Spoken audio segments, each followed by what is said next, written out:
So, welcome everybody back to Veil of Sound. Today we have a video interview with one of my personal favorite American post-rock bands, not only at the moment, but in general, Shiloh from Virginia. So, first of all, thanks for being here with us, guys. Thanks for having us. Thanks for having us. Yeah. You're more than welcome. We will talk, that is Pat and me, we will be talking with the band about the band's history and, of course, about the new record, which is coming out early October on German-based Pelagic Records label. So first of all, maybe everyone can say not only the name, but also what you're doing in the band, apart from looking awesome as usual. I am Gregg, and I play guitar in Shiloh. And I'm Zach, and I also play guitar in the band. I'm Drew, I play bass. I'm Dylan, I play drums. And Dylan not only looks like an animal, he also plays like. So maybe one of you guys can explain the meaning of the band's name. You know, why did you call yourselves Shiloh? Because I know that some of you were in a metal band before with a totally different name. So why Shiloh? Yeah. So I guess I'll let Gregg kind of talk about the previous iteration of the band before it became Shiloh, and then we'll talk about the absurdity that is why the name is why it is. Fair. Yeah, we had a thing going for a couple of years that was called Vessel. And we used to have vocals, which is more like melodic screaming, yelling, shouting, kind of whatever. I'd say screaming. And it was a more like post-metal-y vibe. And right there, take cut out. No, you're good. No, you're there. Cool. Sorry. And yeah, so as we continued to write the songs, they kind of morphed in a way that it was like, all right, this is getting harder to write, you know, intense lyrics and vocals to, versus writing like softer parts that are like longer songs and all that. In addition to that, our vocalist at the time was kind of having a, like, hey, I kind of want to pursue other things. And it was like, you know, no fault or no negative feeling towards him at all. So we just kind of decided that we're like, all right, let's just see how this instrumental thing goes. And I think at that time we were still tuned up to like standard tuning and like drop D or whatever. So I think when we tuned down a bit to kind of almost, I don't want to say make up for like vocals, but just like add a wider range to the songs. It brings in a lot darker elements and heavier stuff. It kind of sort of made up for lack of vocals. And then I think when we really like decided, all right, we have a different sound, let's change our name, we're about to go on a tour. And Zach was in the band at that point. Our previous drummer, Sean, was in the band. And then Ian, I guess, Ian was in the band. So yeah, we kind of just all collectively agreed that Vessel didn't quite fit who we were anymore. And we wanted to you know, change the name, start fresh, and put out this new record, go on tour with that, and under a new like moniker and all that stuff. So, Zach. Yeah, and the name literally doesn't have any holding in anything specific at all. We were tossing around ideas for, you know, different names when we came to that conclusion that we needed to find a more fitting, proper name for what we were doing.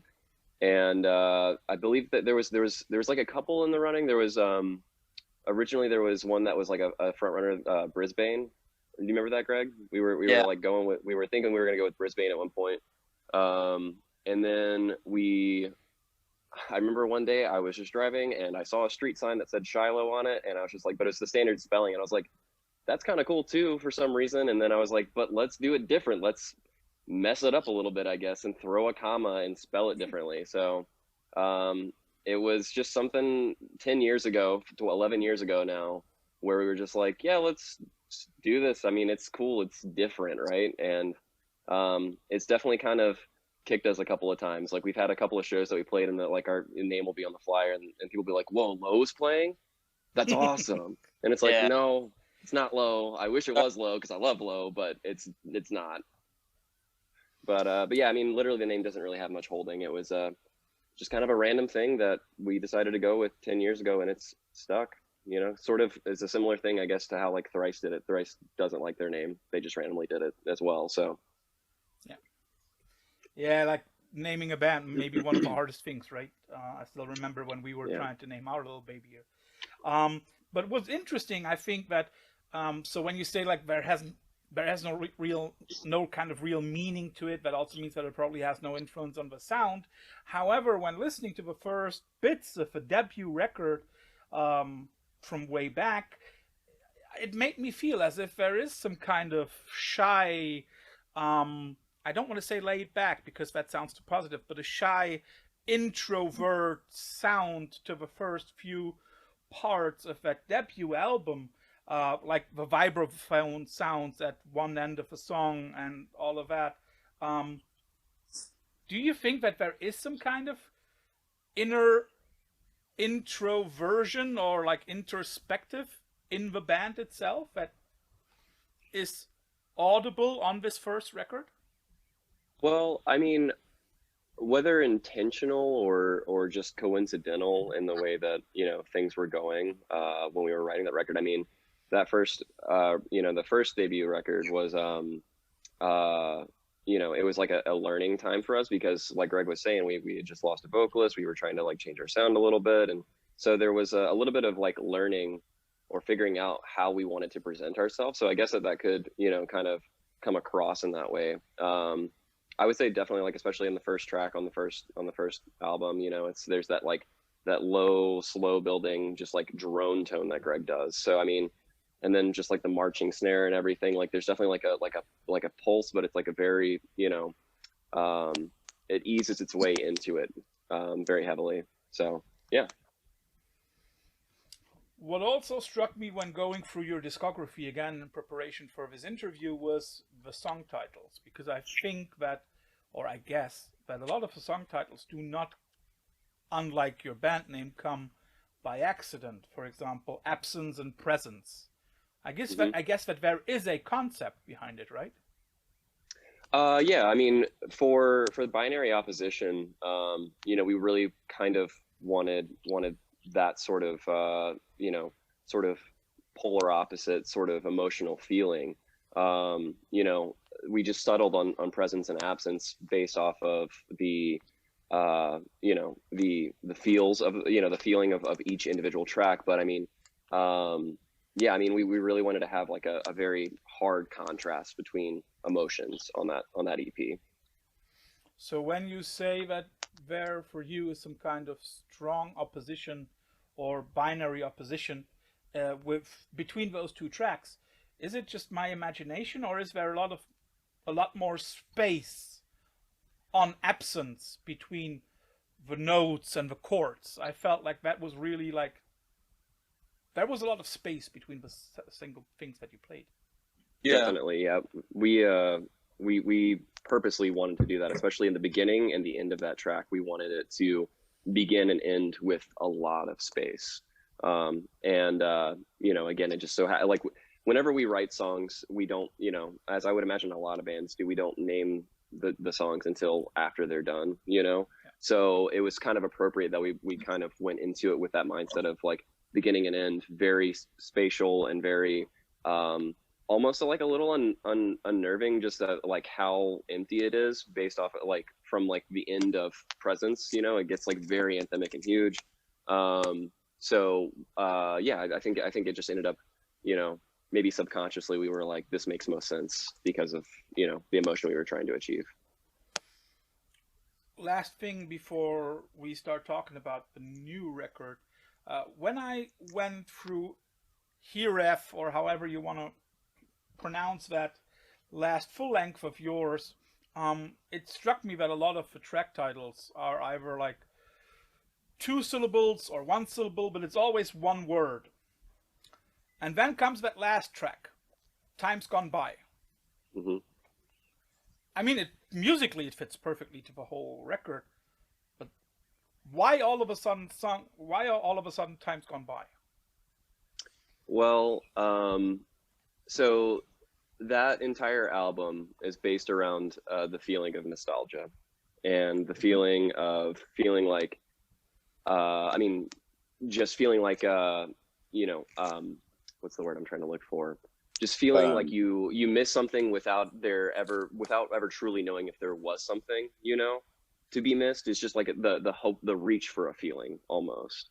But Time's Gone By was very specifically named that because I think it was back in 2014 or 2013, my mom got me this little music box. And at the beginning of that record, that's actually what's being played, that kind of loopy, like reverse sort of like sparkly sound that's happening. That's actually... Do what? Yeah, the beginning of the song, I think. Yeah, the very beginning of the song is that music box. I like, we obviously in the production of the record, we put a lot of effects on it, but whenever we play the song live, I still have that little music box, and I, put it right up to the pickup and do the whole chimey thing, loop it, throw a bunch of verb on it, and it sounds I just did it one day. I was just like, let's just see how this sounds, and it worked out perfectly. And besides the emotion that goes along with it, the music box is actually a music box for All Lang Syne, which directly translates to Time's Gone By. Okay. So that was kind of the that main was reason what I for was going. asking. Okay. Yeah. Okay. Good story. Good story. Pat. Yeah. I suppose I'm going to just jump ahead there towards the new album, if you don't mind. Obviously, I've had it for the last couple of weeks, so I've been listening to it, and I'm full of praise, lads. It's an incredible album. We'll get into it more after, but the first question, I suppose, really is regarding Pelagic Records, lads. Mm-hmm. To be part of that group of guys and being snapped up by such a great label. How do you see that in regards progression of yourselves as a band? Joining Pelagic Records, is it a big step up for you? Is it something that you were looking to achieve, or how did it happen? How did it come about? I think definitely for us, Spartan, I will definitely say that they've helped us quite a bit over the years and gotten us to a place that we didn't think would happen. And then I think with this next record, we were kind of like, all right, let's just keep pushing it, keep seeing what else is out there. Sorry, my cat's gonna do parents thing. Yeah, I think that we've all been personal fans of so many bands on that roster over the years. I think Zach and introduced me to Mono probably you're like 16 or 17. I don't know, probably younger than that. But yeah, so I've always listened to them. I know Zach has. I'm sure Gillen and Drew have. And bands like Envy and I know Year of No Light joined recently, but yeah, there's just so many good bands on the roster. And after talking with our contact at the time, he's no longer with them. He's kind of pursuing other things, but yeah, it just seemed like a good fit for the record. And pretty much, I'd say from the start, they've been like, all right, here's how we're gonna run this, like how we're gonna promote it and do these things and do and PR and all that stuff. And it's just been really cool to watch it grow and they've been really cool to work with so far. So we're very excited about it. Great stuff. Yeah, I mean, Develogy put your input into everything. Have they? They haven't taken over. Like it's a joint effort. I'm saying, it's a team effort. Pelagic and yourselves. No one's sort of taking over.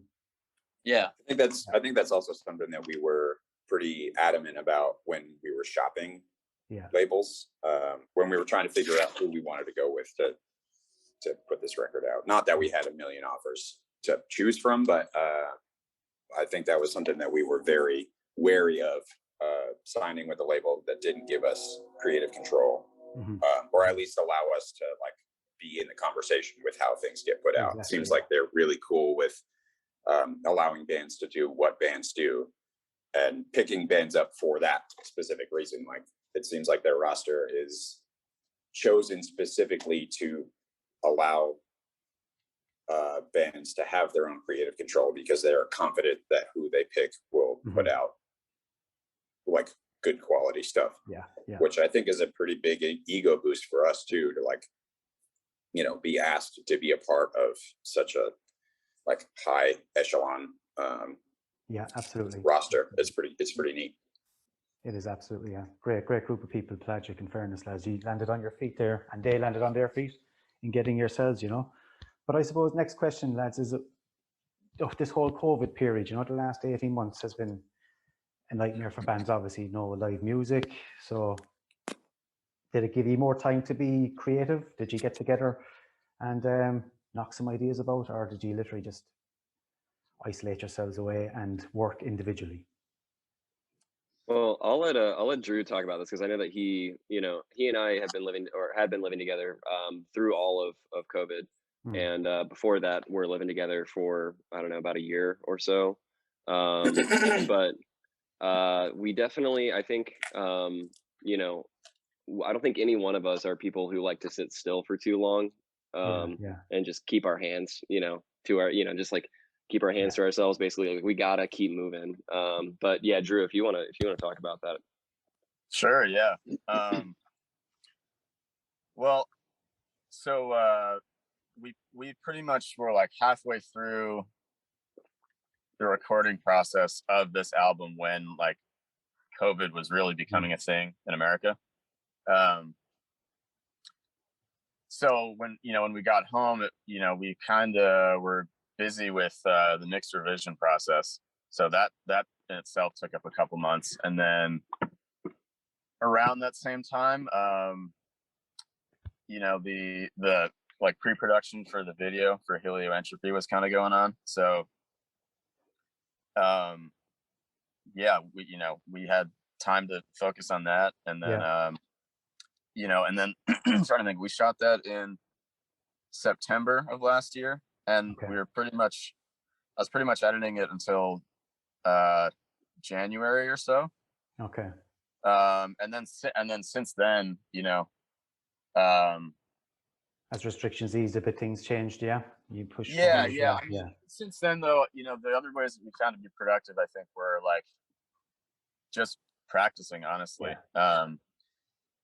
We played a show on Friday, this past Friday. That was like a proof of vaccination and mask wearing event. And so we've like found ways to keep busy, but it's definitely still a bummer knowing that it's a lot of focus is being put on sort of the visual and creative side of things versus touring, obviously. But we're hoping that things ease up soon and we can have both kind of be at an equal level, I suppose. I get you. I mean, like, you were lucky enough, so in the sense that you were in contact with each other and you were relatively close by each other, so that you could move and act on the album and not have to leave it sit there for 6 months and lose the energy that was there from the start, which is great. Right, sure. And like Zach said, with us living together, it made a lot of we could just wake up and talk about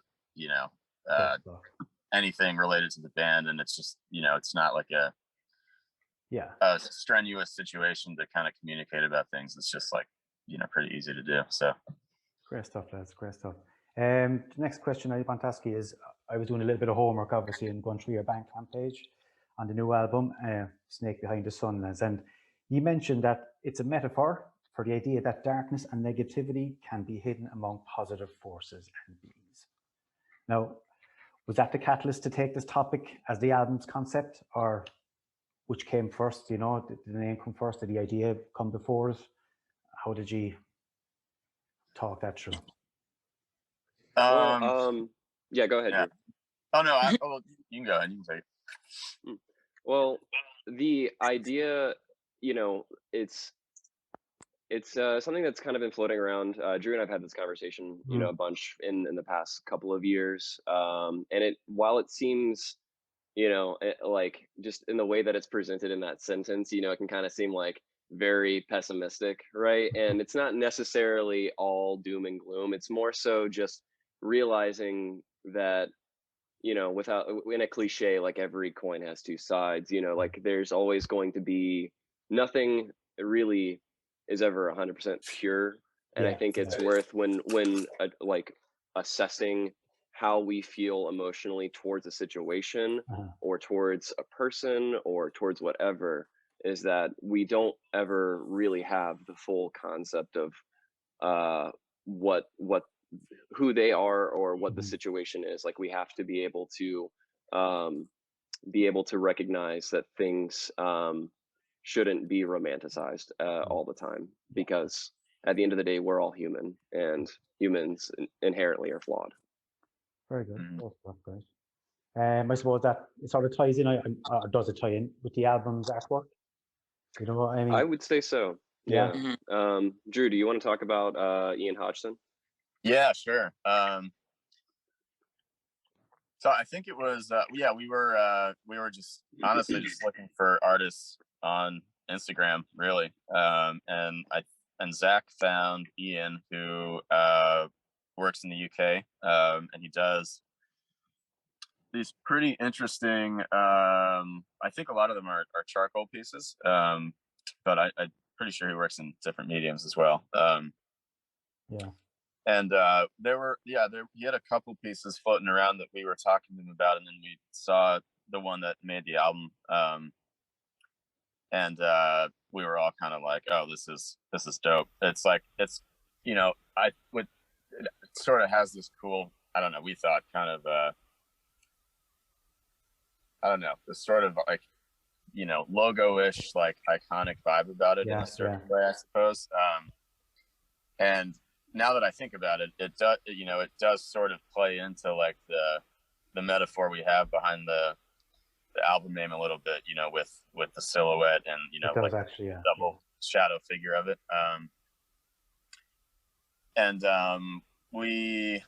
Which if anyone picks up the vinyl copies, there are two other pieces of his that we ended up using for the back and the nice gatefold insert. So so we're pretty excited about it. He sent us like the actual you know, like the physical original pieces in the mail, and COVID also like delayed that. We thought, we were scared because we thought it just straight up got lost. Like he shipped it out. It took, I don't know what, Gregg, like 4 months to get, probably months. And it was stuck in a facility in Chicago or something. And I remember calling, and they were just like, "Yeah, we have no idea where it is." And then finally one day it just showed up, and we were like thrilled, you know. He didn't have to draw something else for you in the meantime, did he? No. Yeah. Yeah. So it was cool having, you know, we still have the original pieces, and you know, I just rephotographed them here, and brilliant. You know. And nothing changed from the original drawing. That was how he had it. Or color schemes, or was it black and white to start with? Being a charcoal drawing, I'm wondering. Trying to think. Yeah, I think they were all original. Yeah, the red is the original piece. A lot of his stuff is black and white, but on a couple he got into this, like, just from looking at his Instagram, it seems like he, you know, went through a period where really wanting to incorporate that, like, scarlet red. So yeah, we felt like the red was just had a very, you know, kind of eye-catching vibe about it. So it certainly is. Yeah. So then I will jump in again, and my question directly connects to this artwork thing that you've been talking about. We have already mentioned Hi-Ref, but also the cover is pretty different from the covers that you have been using before. Before, it was mostly black and white, or some variation of black and white, however you want to call it. And then this flowery thing called high ref comes up, totally different. So what was different for you as a band when you did that record? You've already mentioned that kind of nostalgic feeling. Was there anything else that brought you to choose this fabulous but totally different record cover? Greg, do you wanna talk about that? I'm trying to think back. I feel like maybe you can answer it better. Yeah, well, I mean, so before Hiraeth came out, we had released the 2-song EP, the Binary Opposition EP, right?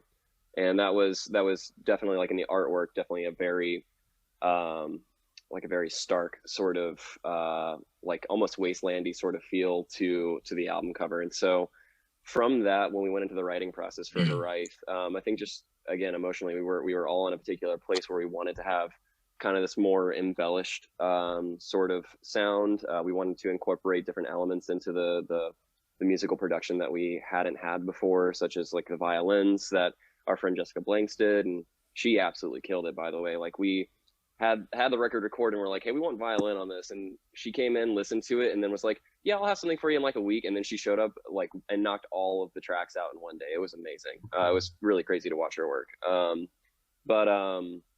Yeah, as far as the artwork goes, we just wanted something that kind of represented that sort of embellished feel. And since, like you said, we had kind of the darker sort of like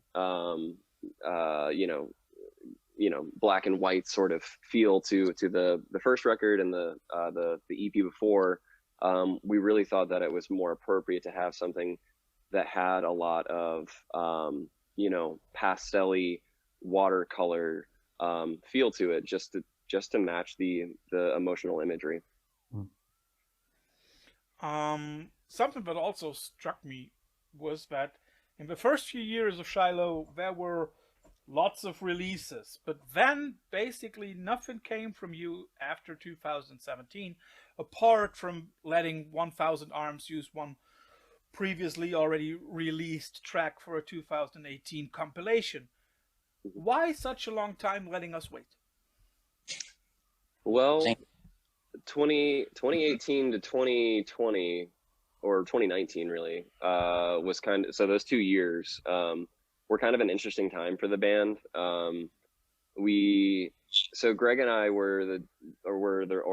are the 2 remaining original members. And at the end of 2017, our original drummer, Sean Duty, he moved out of town, which, you know, I guess in recent times we've proven that doesn't really matter too much. Distance is not like the end all be all. But he also was at a point in his life where he was going to get his doctorate. He just got married. He, you know, was just making moves that were 100% positive and like we all like fully support him in doing. But it just became, you know, a little bit harder for him to juggle the band in that mix. And so we lost him as a drummer, and, you know, finding somebody else. You know, we had someone for a little while who was great, but, you know, due to like personal reasons, we ended up, you know, splitting ways with them as well. So we had a few member changes in that time period, which, you know, obviously will change how we go about writing and how we go about, you know, putting music out. So it, I would say honestly, just the things that were logistically happening within the band probably, you know, was the main reason why it took so long to get out. But once Drew and Dylan, you know, found their way into the fold, you know, we put our noses to the grindstone and just really tried to push hard to write Snake Behind the Sun, and to try to just push ourselves musically, because I think, you know, out of all the iterations that, you know, we have seen as a band, I feel very confident in saying that this is the strongest musically that we have ever felt. And Gregg, would you agree with that? I would definitely agree with that. Sure. So yeah. It was writing with Sean, playing drums versus writing with Dylan. Sean is a more reserved drummer, I guess. I don't know. And I feel like he's almost like, hey, I'm gonna play a little bit less. So he's still creative, but in the sense that like, where there might be a beat or a like drum part that calls for I don't know how to explain this, but he's much more of a minimalist and I'm much more of a maximalist. Yeah, it's just two different approaches entirely, which again changes how we write and how we create. Yeah. That's Heraith or Heraith was a more like simplified record in a lot of ways versus like this new one, which is just a lot more intense, I guess, more dynamic. So I also would want to. I think the process of having this record written has a huge impact on how it sounds. I wasn't technically in the band when most of these songs were written, and Drew had programmed a lot of like what eventually became skeletons of my drum parts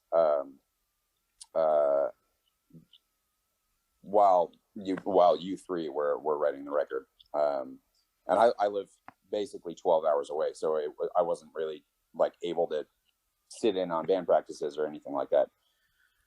So when I joined the band like officially, most of the record had already been done in certain pieces, and I just took the parts that Drew had written, imagining what I would play over those parts, and made them like actual playable drum parts. So I think Drew should take a lot of the credit in, or at least some credit in the way that I guess in the difference in structure, like comparing the way that Sean played versus how I play. I think Drew imagined parts that I would play and did it pretty accurately, and allowed me space to fill things out and make things actually feel like real, efficient drum parts. Yeah. And that was a pretty crucial thing because, yeah, I mean, obviously, like I'm not a drummer, and Zach programs some stuff as well. So, you know, like, neither of us are drummers. We've played with drummers before, and that is immensely helpful in, you know, just coming up with ideas. And, you know, you know, having Dylan put his own flavor on it was like, oh, this sounds like a band now. And, you know, like, sounds a lot more impactful probably than like us as guitar players writing something and a drummer coming to it and being like, a drummer would never hit a crash cymbal and a tom and a kick all at the same time in the weird way that you've programmed it. So I'll make, you know, yeah, so it's a good collaboration on everyone's part, whether it was at the beginning or, you know, towards the end of the process or whatever. So there is something that I would just like to connect to what Dylan said. Dylan, you mentioned that your playing is totally different from Sean's. Have you already played some of the tracks that he recorded, that he co-wrote? And how was that? Because, as you said, he's a very minimalist drummer, whereas you are more like an opulent kind of drummer behind the kit. Did you already play any of those tracks live? And how was it?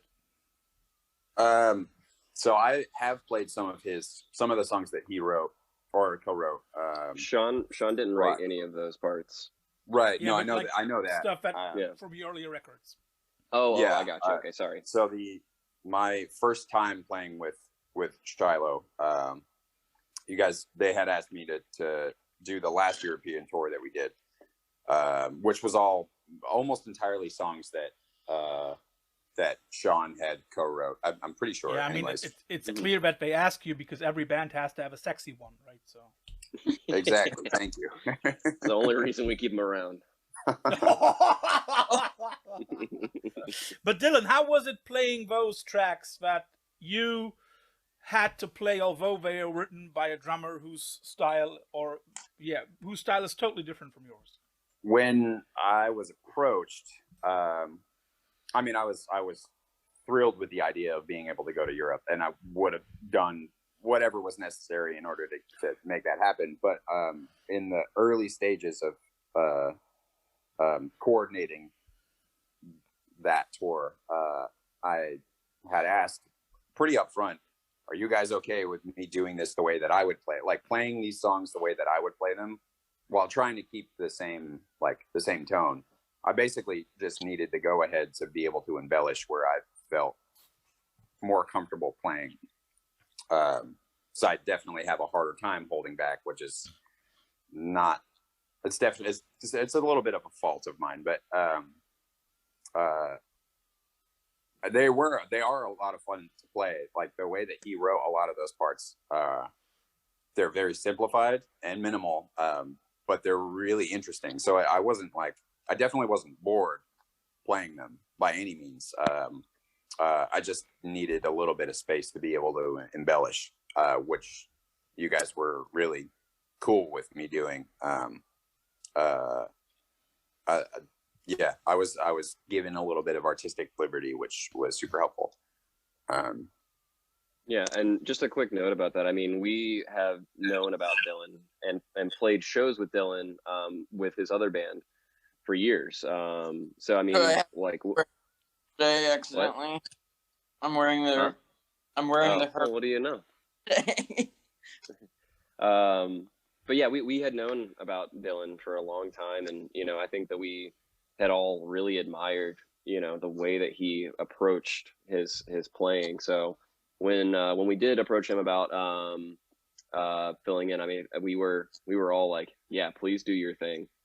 Like we want you to be you behind the drums. So like there's certain parts that are like for the integrity of the song we want to have there, but parts where you feel like you want to accentuate or change around how the measure falls or whatever it may be, let's try it out and see how it feels, because like we're not drummers and we really trust Dylan with how he plays his instrument.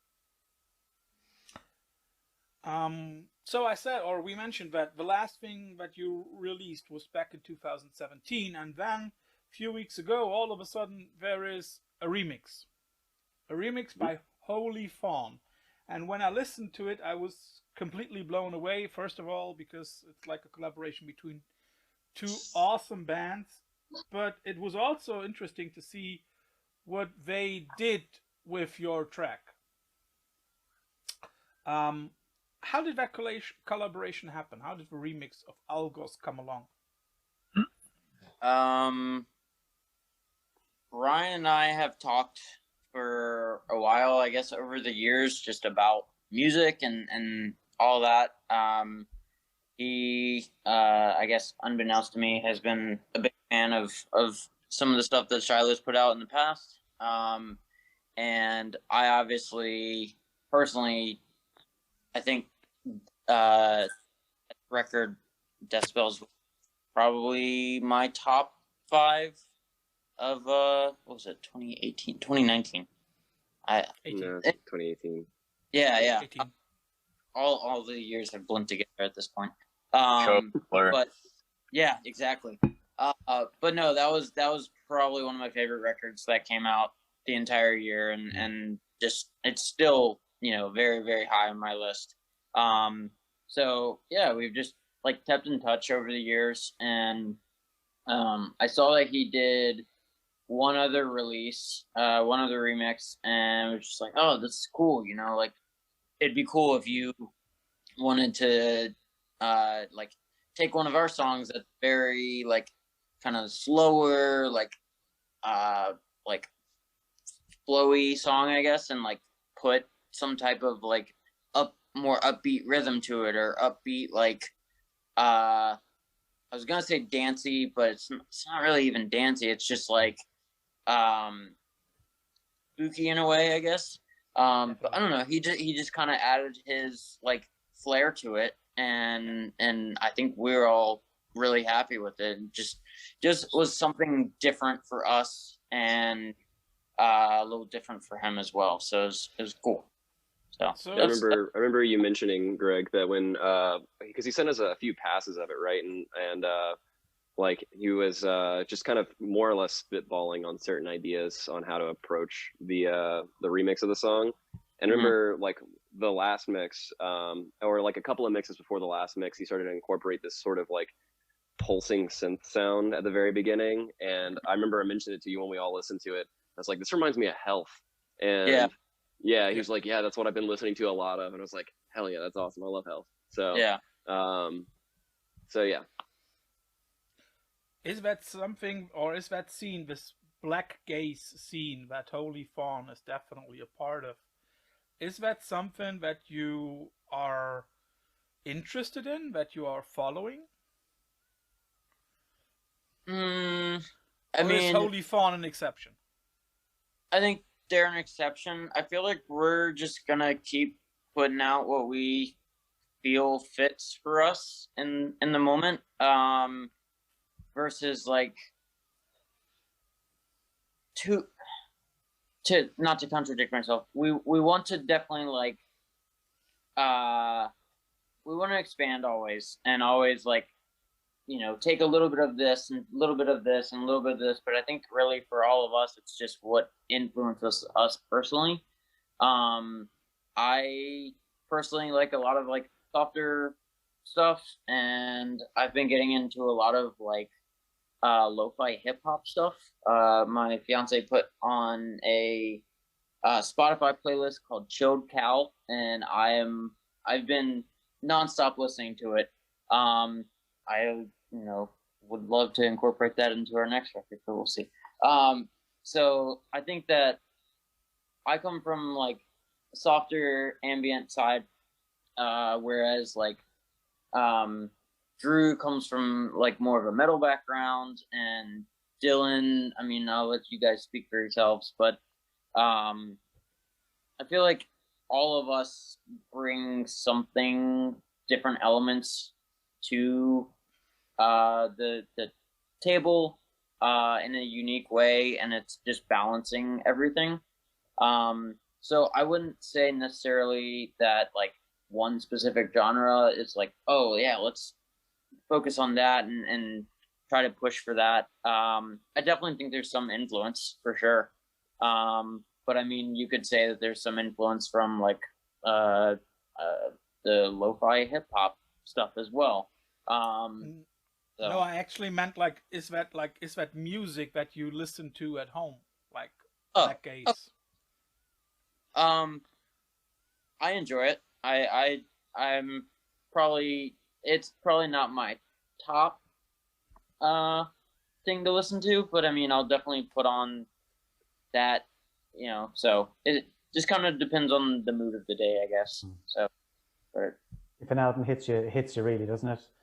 You know, like you said, Holy Fawn came out there back around 2018, and it just, I think it caught everybody off guard. Everybody from every genre, it seemed to you know, resonate with everybody, I thought anyway. Absolutely, yeah. I would agree, yeah.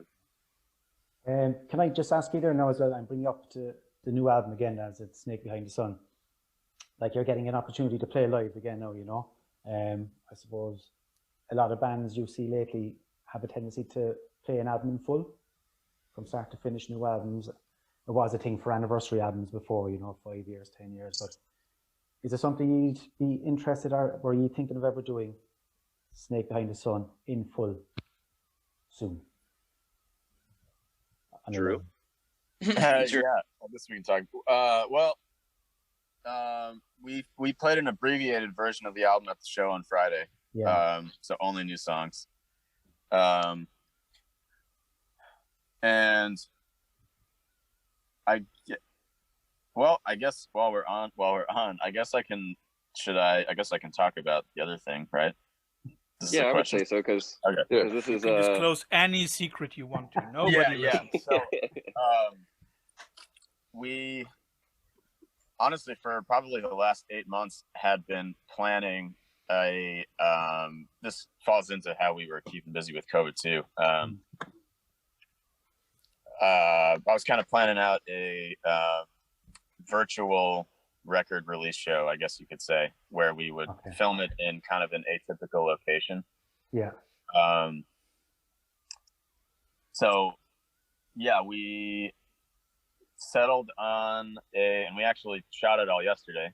But we filmed, we had a multi-camera filming of the whole record and us playing in this really awesome old warehouse that used to build train cars in like the early 1900s. Wow. So yeah, we're all pretty exhausted because it was like ended up being a 11-hour day of, we did like a couple takes of each song, but it's, you know, pretty comprehensive, you know, audio recording and, you know, 4 cameras on the whole thing.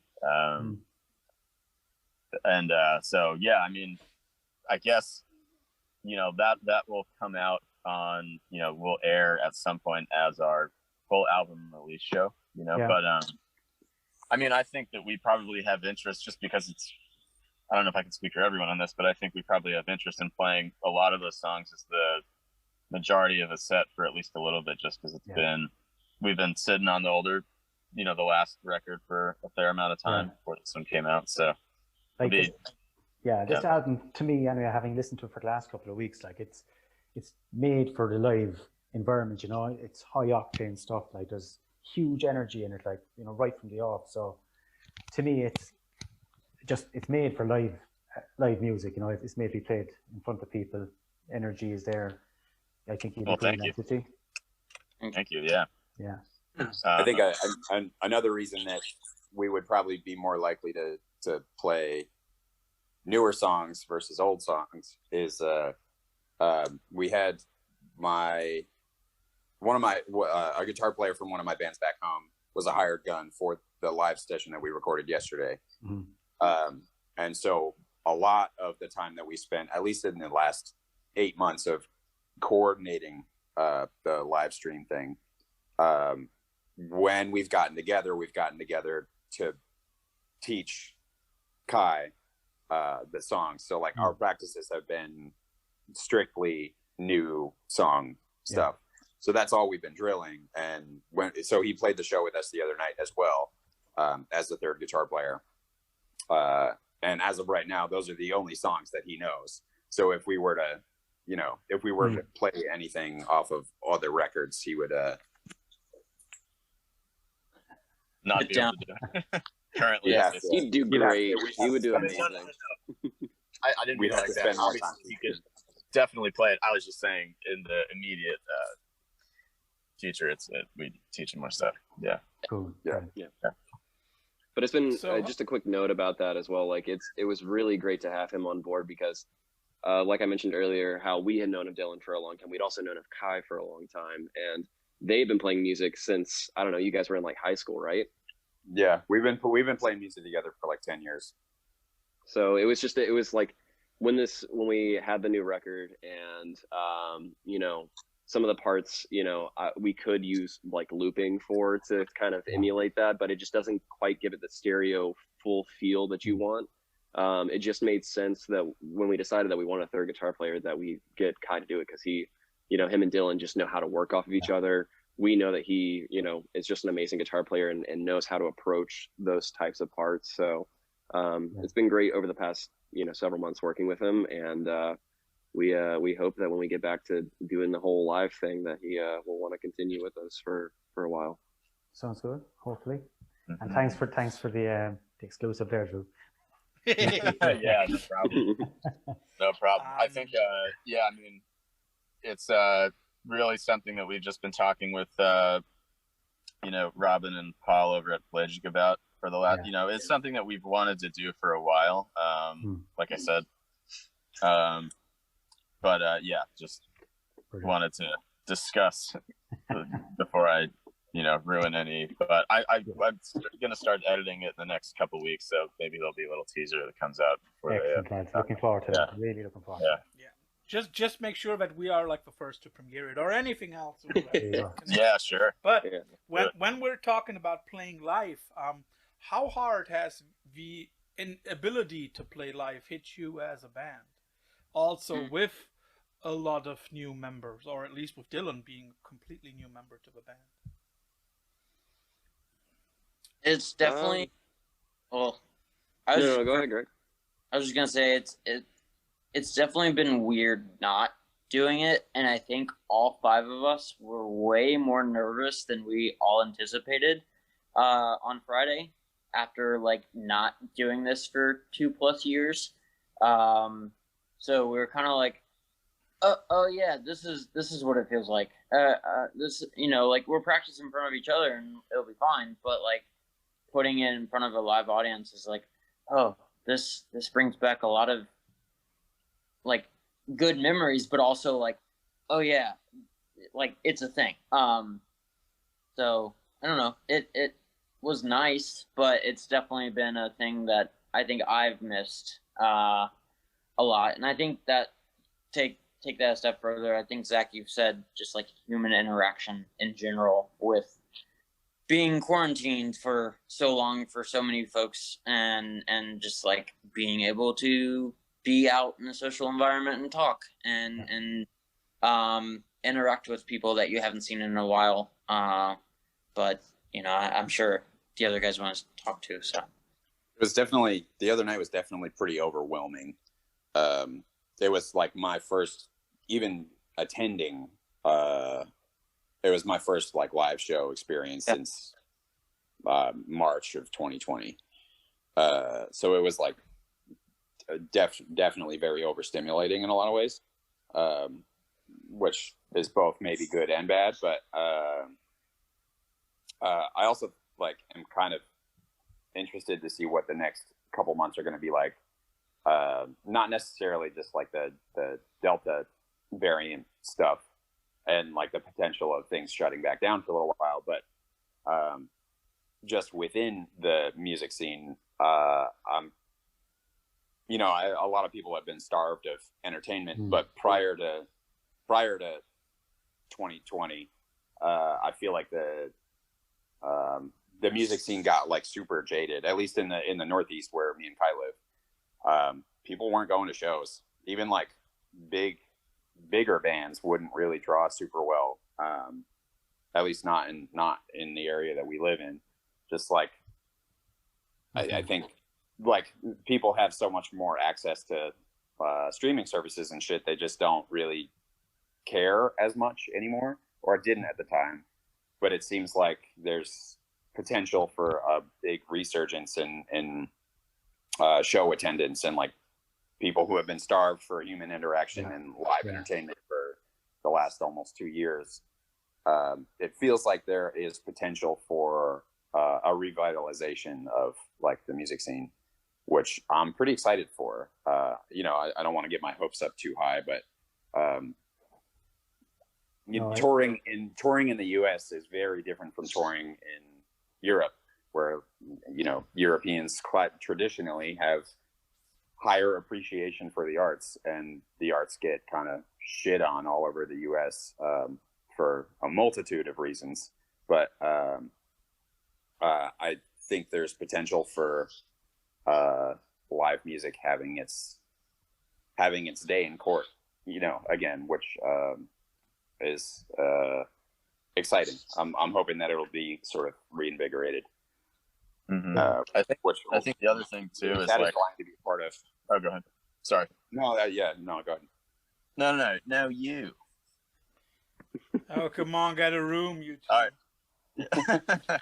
I was you hang. What Dylan said. I think that a lot of just speculation, but I think a lot of bands and people who really spend their whole lives focusing on music. I think to Dylan's point about people being jaded, I've definitely experienced that in the Northeast as well. I used to live up there too.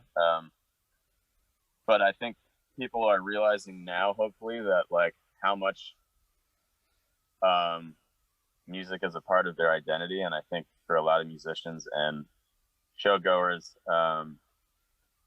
you know, the 2-year break from being able to put yourself in that environment was sort of like, oh shit, I forgot how much this thing I just consider as normal daily life is actually like incredibly important to my mental health and my, you know, personhood, I guess you could say.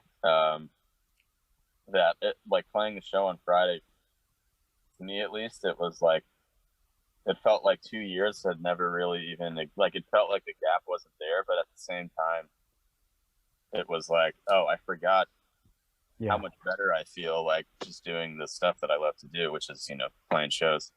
You just needed that fix, didn't you? Really, you know, once you get that, once you get that live hit, all it's forgotten again. You know, for a while. Right, and like Gregg said, there's so many things with being at a show that are like comforting. You know, it's like it was like sort of a reminder of like being at my first show as a late teenager and being like, oh yeah, in addition to seeing cool bands or getting to play in a band, like there's also this social aspect as well, and there's also like memories being made and laughs being shared, and it's like a, you know, trifold of different emotions. So it was cool. It's more than just a live show, really, isn't it? As you said, there's so much that comes with live music. It's meeting people, it's talking to people afterwards, beforehand, the excitement, the anticipation. Right. It's like the elation of it all, you know? Yeah. And there's so much involved in it. And you know, like I kind of forgot how, like, I mean, I can speak for everyone in the band, like we all have made the majority of our friends through doing what we did on Friday and just hanging out with people at shows. And like, I think having that after not really being able to hang out with many people at all for the last 2 years because of COVID was like a cool thing. So I will say, Loadout still sucked. Yep. Sure did. Yeah. Yep. And waking up at 8 to film this thing? Yeah, no. Yeah. Whoa. No, not this. He means the regular. Yeah. The thing we did yesterday. Yeah.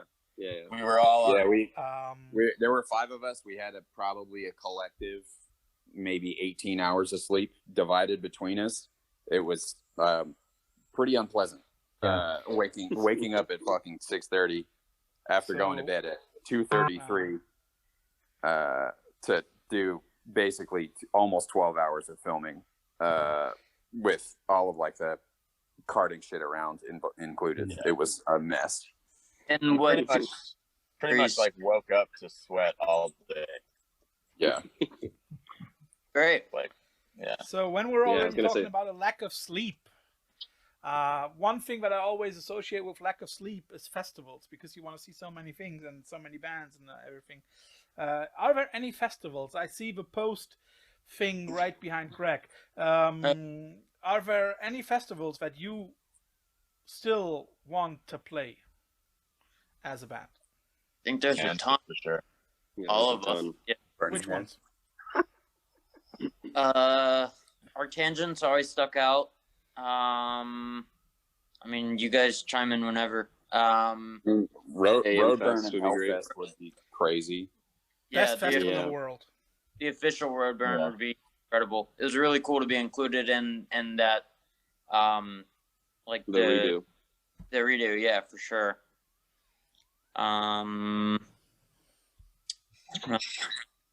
You know, there's one festival that I would love to be included in, but I know it's a specifically curated festival, so like it probably won't ever happen. But it would be amazing too. The one that Cult of Luna has been doing. I know that they're doing that next year. Right? The curated one they're doing in London. Yeah, something like that would be amazing. But again, that's like obviously a very specific, awesome. You know, handful of bands that are going to be a part of that. But that would be amazing. You're not fussy, so that's me. Live music's live music at this stage. You'll take any festival that goes. Oh, of course. Yeah, definitely. I also would say, like, I mean, there's like huge festivals. I would say your connection is pretty bad, Drew. Going of that I always thought about, like let me try to rejoin here. Hold on. So while he's doing that, oh, you got it? Is that better now? Yeah. Yeah. It is. It is. Okay, cool. And no edits here.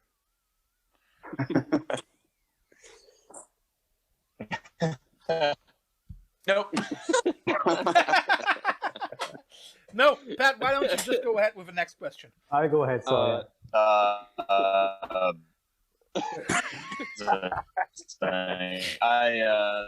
someone drop him a text there, lads. Yep. Right. Yeah. Wait. Have we lost him? Shit. I'm gonna rejoin here. Hang on. Okay.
So, we'll Pat, carry you on, just will go we? ahead. Yeah.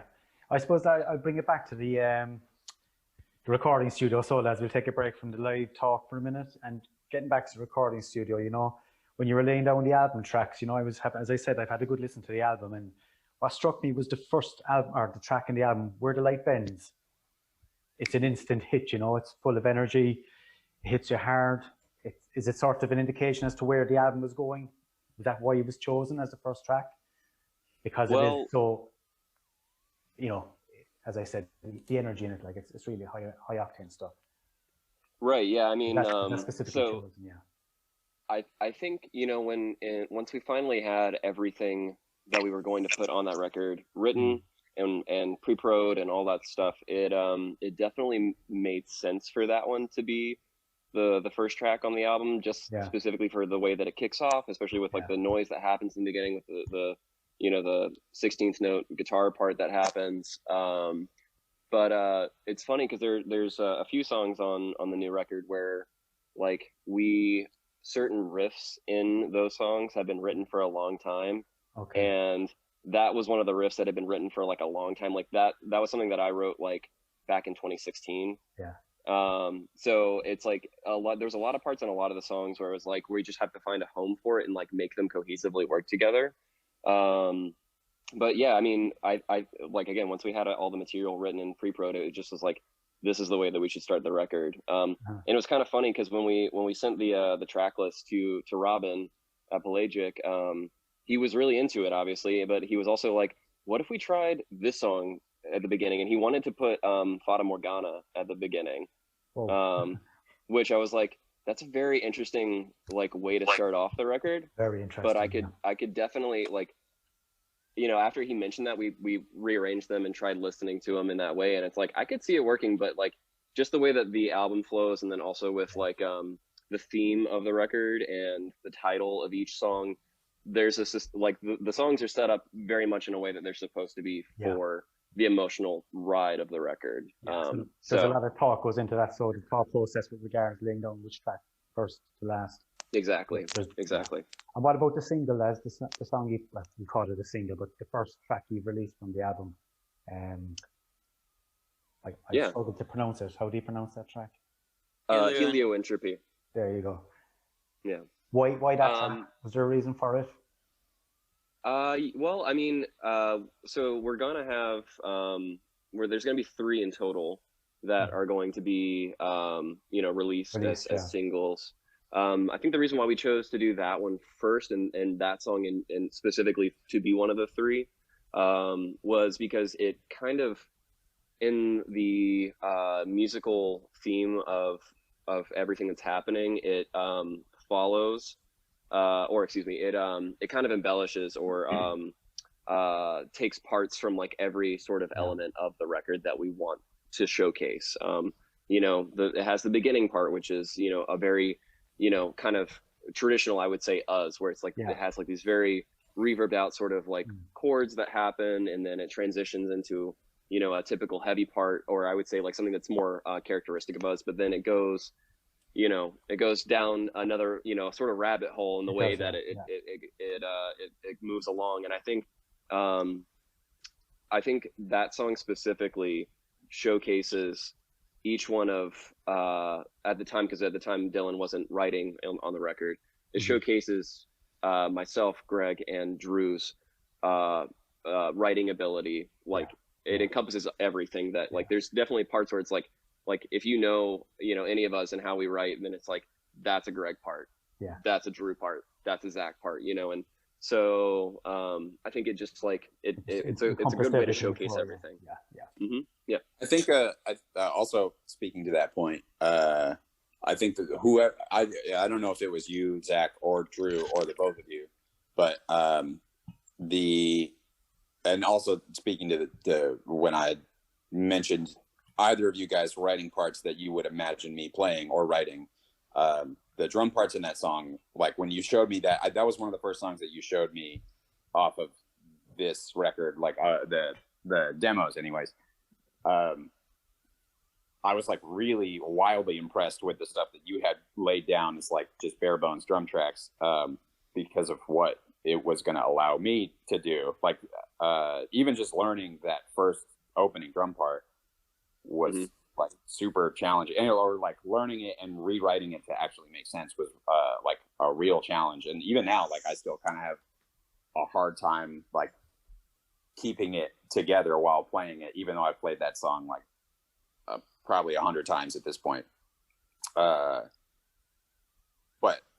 yeah, I mean, you were showcasing like all three of your writing abilities, but I think it also like lends itself to showcasing all four of us. Exactly. In different ways. I think the way that you guys put that song together, like really has all like it's like a 4 quadrant Venn diagram, I guess. Where all four of us are doing very different things at once, but it's very harmonious.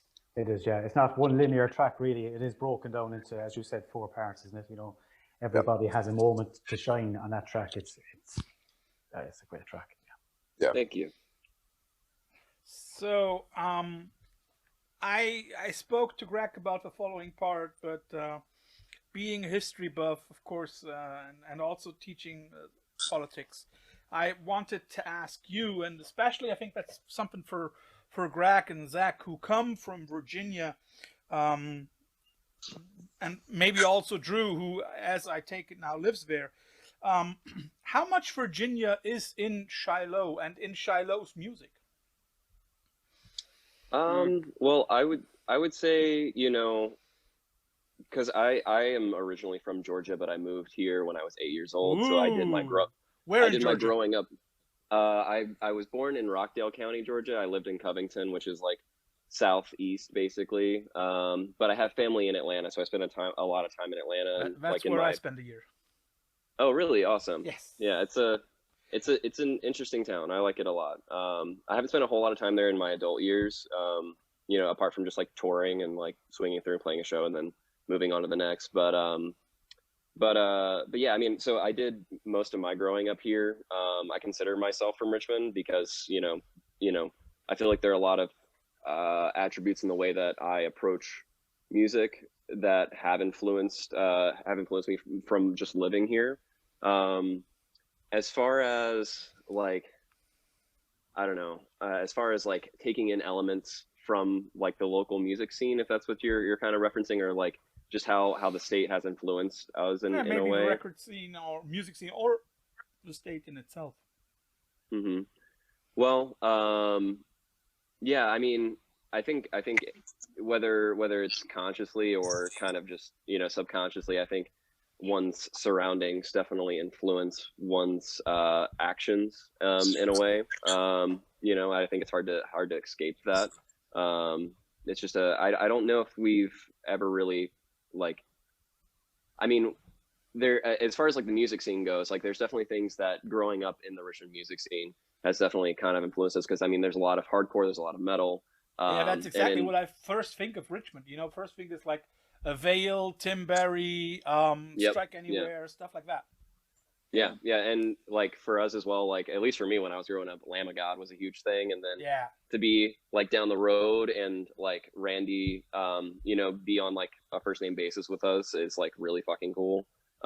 Just like a, you know, like high school me's like, you know, a little fangirly, but you know, it's yeah, I mean, I think that we all you know, I think that at least Gregg and I have had an influence in the way that we have gone through experiencing and experiencing music and just writing music. I think that there's a little bit of Richmond in there for sure, if not more than a little bit. So how do you perceive the Richmond scene nowadays? Because a lot of the things that we've mentioned is basically stuff that was on the run like 20, 15 years ago. Yeah. I mean, Strike Anywhere in a Veil, you know, showing my true colors here. I have never really like given either of those bands like a super hard listen. Like I've definitely listened to them, but like it's not like it's not something that's in me as a Richmonder, which is like kind of sacrilegious. But like I you know, it's now the music scene, I feel like with the local university, the Virginia Commonwealth University, VCU, it's eaten up a lot of Richmond, and not so necessarily in a great way. I mean, because of VCU being a heavy liberal arts university, there is a lot of artists, like just artists around town in all different varying mediums, which I think is great for just having a wide variety of music. But I feel like while there is a lot of music coming from Richmond, it feels very encapsulated. Like, it feels like people in the Richmond scene who you know, are musicians specifically, do what they do very well, but it's like they don't really expand past that point. Like, if you're familiar with the local scene, you know that like these, you know, certain bands are going to be amazing at what they do, but if you aren't familiar with Richmond local music, then you're never going to know about them, which is a shame, because there's some really great bands. Like, I mean, just to name a few, like there's this band that we would play with all the time. They were on our release show for Here Life when it came out. Night Idea, they're amazing. They're like a progressive, I don't want to say psych rock, but like they're just like a progressive rock band, and they're amazing at what they do. Then there's Dumbwaiter, which is like an avant-garde experimental noise band that has like a saxophone in it. It's and they're all just crazy, but it seems like there's not like a huge push recently to have those bands like really like get out of the Richmond scene, which is a shame, because people should know about them.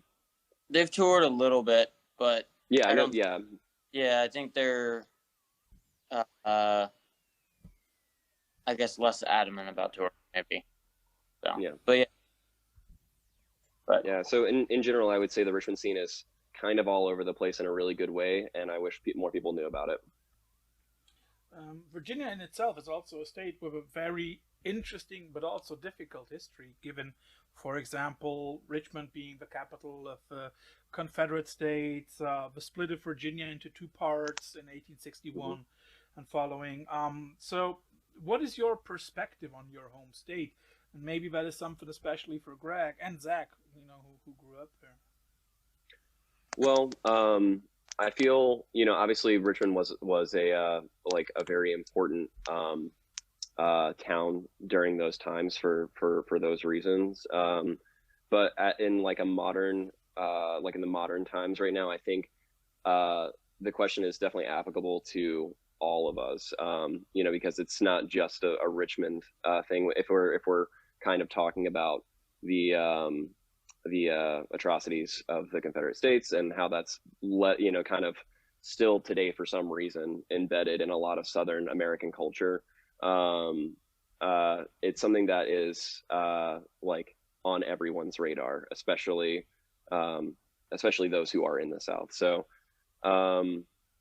yeah, I mean, you know, just I guess kind of briefly, if we're talking about Richmond and how that was, you know, the capital of the Confederacy, and that, like on Monument Avenue in Richmond, there were a lot of monuments. Kind of that is also something that I would like to come to. Like, you know, what is your stance on the whole Monument Avenue discussion? Yeah, tear it down. There is no reason for any of those things to be up in a public format. You know, I personally feel that if at some point in time they want to be put somewhere like in a museum, that is one thing. But there is no reason why monuments to slavery and murder should be put up in a public format for people to come visit our city. It's not something we're proud of. It's not something to be proud of. So tear it down. Maybe to explain it to those people who are not from Richmond, who are not familiar with the discussion around Monument Avenue, it's like a long avenue in the center of Richmond where you have like 5, 6, I don't know, monuments, which are basically monuments to Confederate leaders. I think there is a statue of Jefferson Davis, right? And there's one to Robert E. Lee. So the discussion has been going on about whether to tear those statues down, just like Zach said, or whether to keep them in order to learn from it. Of course, the discussion is like, do we keep them and still offend people whose ancestors have suffered from racism and who still in some ways suffer from racism themselves, or do we tear them down? Gregg, what would you say to that? Also, would you also vote for tearing them down?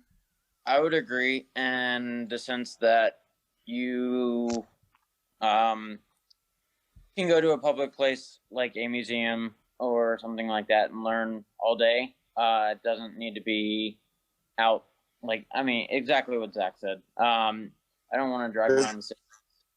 I think there's a difference between having statues out in the open and statues in a museum. A museum is a place to learn from the past and like learn from mistakes. Like the Holocaust Museum in DC is filled with you know articles of history from a really, really fucked up time. Yep. You go to those places to be able to learn, but it's not like it's not like Berlin has those same articles out on display, pretending that it's just like that it's there to remind everybody about the bad shit that happened. No, like statues out in the open are usually for glorification and not for not for historical purposes. So I've always found that argument is like about as see-through as could be. Like I think it's complete and total bullshit. And I don't live in Richmond, but Providence and Richmond have, I think, very similar histories in a lot of ways. Providence was one of the main slave ports in the slave trade. And there's still a lot of old family plantation money that gets thrown around. Like Zach mentioned, VCU buying up a lot of property. The same thing is happening with Brown University, and the Brown family was like one of the primary families in the slave trade. And Brown University owns like maybe a quarter of real estate in Providence. So like the conversation is very similar up there than it is down here. Like we have a really, really backwards history, especially for communities of color. And I think a lot of people who want to be progressive from areas like ours have to be very history conscious and very, very aware basically at all times. It takes a lot of work to try to move forward and not undo history, but make reparations in small ways, like on a daily basis. And I think in cities like ours, that kind of stuff is very salient, is very present. But the existence of statues doesn't, it only goes to it's like one step backwards. Everything that you could do in one day to try to help things out, like those statues just kind of erase all of that progress. Yeah, and I think it's also very often important, like when and with which purpose those monuments were established. For example, we got the Holocaust Monument here in Berlin, which was created with the purpose of educating people about the Holocaust without showing it. So I still say everybody who visits Berlin should visit the Holocaust Monument at night, because if you go through those pillars of stone at night, you feel the same feeling that the people had who had to endure the atrocities of slavery. And I think that is the difference with Monument Valley. Those statues were not built in order to educate. Those were established and built in order to glorify. To keep up something that has been gone, and which has been gone for good, it should be. But going away from the past, I think Pat has a few more questions about the present, which is Snake Behind the Sun. Yeah, guys, I suppose my next question, it's fair to say that this album is a lot heavier. I think it is heavier than the previous album, and I think it's Mike Watts was producing this album with G. Yep. How much of an influence did he have on that final sound that you've come up with? Has he been involved in it? I know he's worked with bands like Glassjaw and Dillinger. Did he try and influence you in any way, lads, or had you your mindset made up from the start and knew where you were going? He I think when we initially reached out to him, we kind of were talking about him maybe taking a bit of a more of a producing role, and he did produce on it for sure. But something he kind of led on to when we were up there was that he sort of felt like we had done so much pre-production ourselves already. So there was he definitely produced, but there was he offered a lot of really interesting ideas that made the songs way better than they were, I think. He comes from more of a rock background where songs are definitely not anywhere as long as ours are usually. So there were some tricky but good conversations and reworkings in the studio of certain parts that ultimately were great calls that he made, because certain parts just hit harder than I think they did, or are more impactful because we just teased them versus like repeating them as many times or whatever. Call it trimming. Yeah, I feel like he was more of an eraser than a pencil. Like he helped us condense rather than helped us write. If that makes any sense. It does, yeah. He and I think he, even within that though, he was great in that he recognized he was still able to recognize what we were trying to do, and still was able to put his spin and come up with ideas that were beneficial to making a record as good as possible, which is what his job is. It definitely wasn't like my way or the highway situation at any time, or anything like that. It was a pretty good experience. So you got on well. So it was very worked. Yeah, I would say it was very, very collaborative, and he definitely allowed us to be ourselves. So something else I noticed as well, lads, on this album is what caught my attention, like, is a prominence of the bass guitar right from the off. It really stands out, something that I wouldn't normally pay too much attention to when I listen to albums. Like with this album, as much as I do love it, something that really struck me was the bass taking more of a step to the front. Do you agree on that? Was that intentional? Am I right in even making that assumption? Drew's just trying to show off. It's fine. Yeah, that was it. Do you not think it stands out in the mix more so than maybe just go with your previous album? I guess it does, right? Yeah. Do you mean from a mix perspective, or from a mix perspective? Yeah. I'd say, yeah.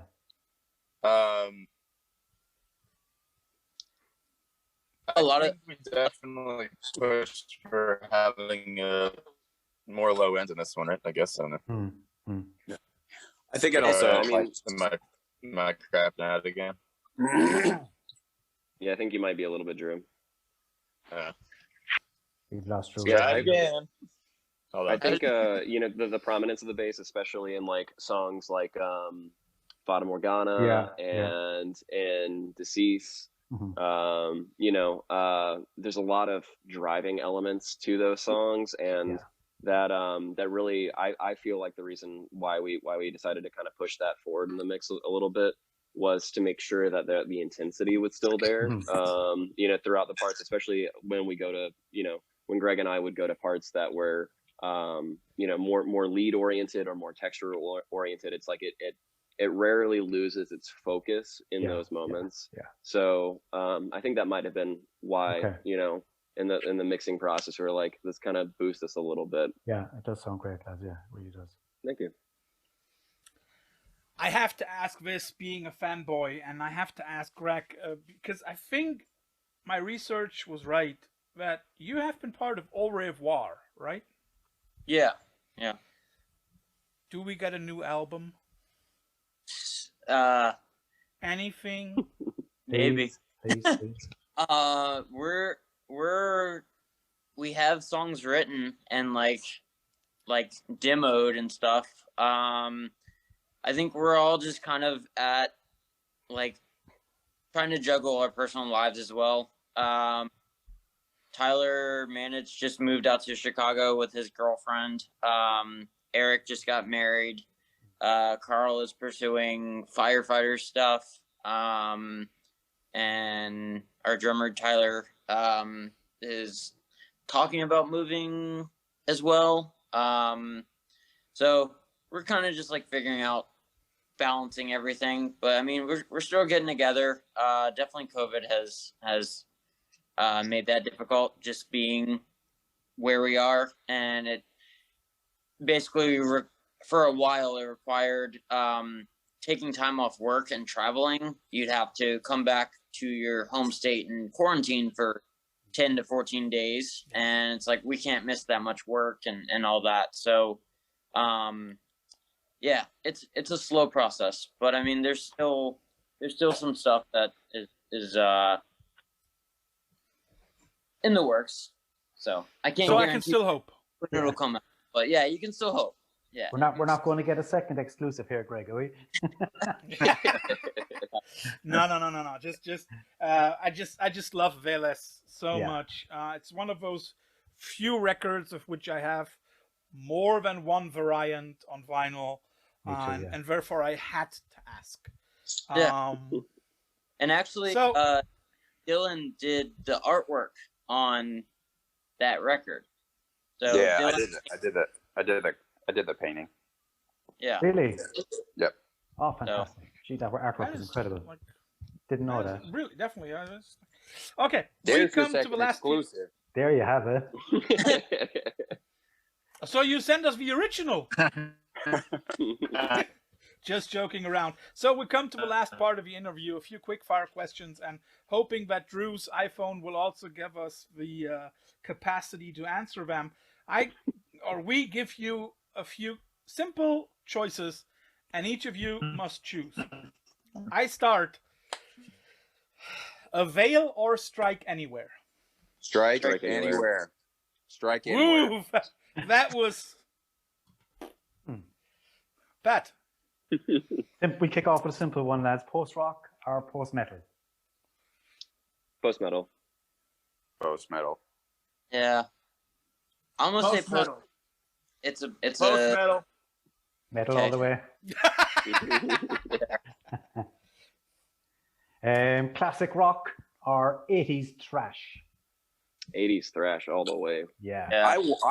I want to say 80s thrash, but I listen to far too much Steely Dan. Like way more Steely Dan than 80s thrash. Okay. Steely Dan is an 80s thrash band. Yeah, because it's Steely Dan, right? Yeah. Gregg, your choice? I worked at Guitar Center for 5 years, so I've heard way too much classic rock, so I'm definitely gonna say 80s. Okay. Introvert or extrovert character? Extrovert. With and maybe you noticed why I asked that stupid question. Intronaut or extreme? Intronaut. That's a hard one. Yeah, I'd probably say intronaut really? as well. Yeah. Gregg? Intronaut, yeah. Okay. So, vinyl or streaming, lads? Vinyl or streaming? Vinyl. Yeah. All the way. There's benefits to both, obviously. Streaming for when you're on the go, but vinyl, just to be able to support, it's like the best thing you can do to help support, besides going to a show. So I always do my best personally whenever there's a record that comes out that I love. I always try to make sure that I pick up something to make sure that they get it, but I will definitely be listening to it on Spotify as well. Yeah. The Wire or Game of Thrones? The Wire. I didn't watch either, to be honest. Yeah, I didn't really get into either of them. Never seen The Wire, and I'm not a huge fan of Game of Thrones, to be honest. Okay. I love The Wire all the way through, but Game of Thrones, the first few seasons were spotless. But if you take it as a whole, then The Wire beats basically everything, I think. I hope that I don't offend anybody but with the next quickfire thing. Pulled pork, barbecue, or brisket? Ooh. Well, both Gregg and I are vegetarian. Brisket. It's brisket. Is that Kai in the background? Yeah. Yeah. Kai, Well, Kai, yeah, go ahead. Kai ran a smoker at a barbecue joint for like many years. So if he goes brisket, I think we all got to go brisket. Guys, I mean, follow your hearts. Choose what you must. Choose what your mustard. Yes. Guys, beer or wine? What's your tipple? Beer. Gregg? Gregg, what's your choice, Gregg? Ooh, he says Nailed Baja to the Blast. Aye. And touring lads. Touring or writing and recording? Touring. They both Touring. they both have like they're like I love both for very different reasons, but I would probably have to say touring. Okay. Yeah. Interesting how agreeing you are on a lot of things. That shows a good chemistry within the band. Honestly, although I have to say I did something like that recently with Arabrot from Norway, and Karen and Kjetil agreed on everything. Whoa. And I was like, Everything. okay, that's a happily married couple. Yeah. So, not trying to say that you are a foursome couple or married or whatever to each other, but we are very glad that you stuck around for so long by now, produced so many good albums, and now like a really awe-inspiring new record, Snake Behind the Sun, out on Pelagic early October. We can't hear to listen more from Shiloh, and also to seeing you guys live here in Europe at some point. All the best for you, for the record, for everything related to it, and thanks for taking a lot of time to do this interview with us. Thanks a lot. Thank you, guys. Of course. Thanks for having us. Thank you for having us. Cheers. Yeah. You're welcome.